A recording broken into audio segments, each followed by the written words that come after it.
Pahayag ni Cotabato City Mayor Bruce Matabano hinggil sa kakatapos na Senate hearing. Ating alamin sa report ni Howie Heverola. Kabanderang Howie, Bandera. Bandera Live Report. Cotabato City Mayor Bruce Matabalao nagbigay ng pahayag bakar ang tinapos na sa Senado ni Senator Ronald Bato de la Rosa sa Senate hearing hinggil sa alegasyon ni Mother Barangay Kalanganan Chairman Bimbo Ayunan laban sa kapulisan. Matatandaan at sa naging hatol ng Senado, wala na umanong dapat na imbestigahan.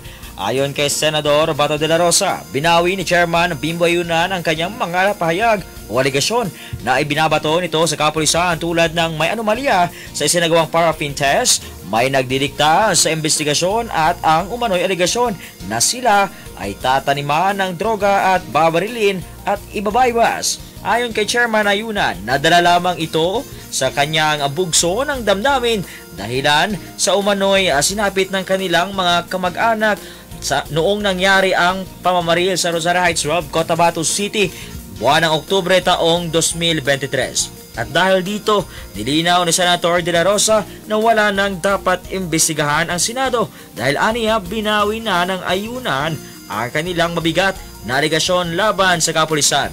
Ayon sa alkalde Mayor Bruce Matabalao, nagpapasalamat ito sa Senado sa pagbibigay atensyon at nabigyang linaw ang nasabing issue. Bandera Live Report. Well, ang role ko lang naman talaga doon, Job, ay para maiparating sa Senado yung kahilingan ng pamilya Ayunan Pasawiran ng fair and impartial investigation. That's what we did, no?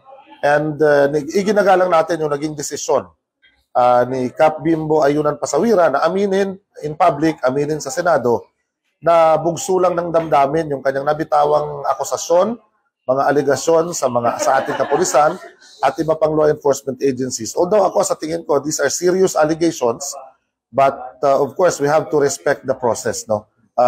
Natuldo ka na sa Senado kung totoo man o hindi, ang sinasabi na kung sino mang nandun, ay nasa sa kanila na yon. Basta ang sa atin, na ipadaloy natin yung hinihiling na impartial investigation, nagawa natin yon, natapos ng matiwasay, ng walang hindi magandang nangyari.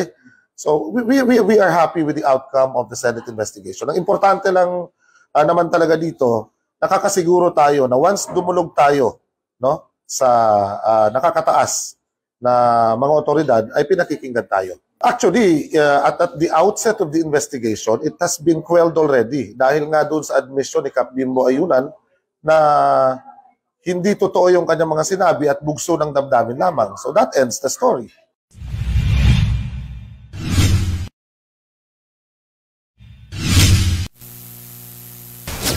Bandera Live Report. Kasabay niya, nabigyang linaw din ng Crime Laboratory ang hinggil sa pagnenegatibo ng resulta ng paraffin test na mga 12 akusado sa RH12 incident ay kailanman ay hindi madidiktahan ang kahit na sino dahil ito ay science-based procedure. Muli namang nagpahayag ng kanyang paumanhin at pag-unawa si Mother Barangay Kalanganan Chairman Dato Bimbo Ayunan Pasawiran sa mga binitawan nitong aligasyon sa otoridad hinggil sa pagkamatay ng kanyang kaanak. Ayon sa kapitan, ang mga salitang kanyang binitiwan ay bunga ng kanyang matinding pagdadalamhati sa pagkamatay ng ilan sa kanyang mga kaanak. Bandera Live Report.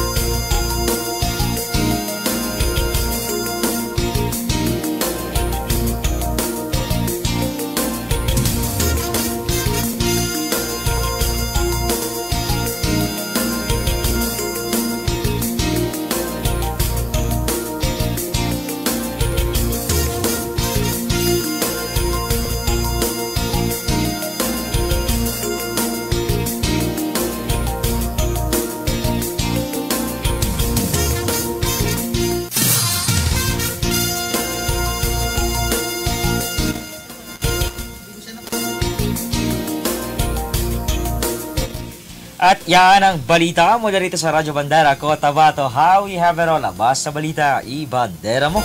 Bandera Reports Afternoon Edition.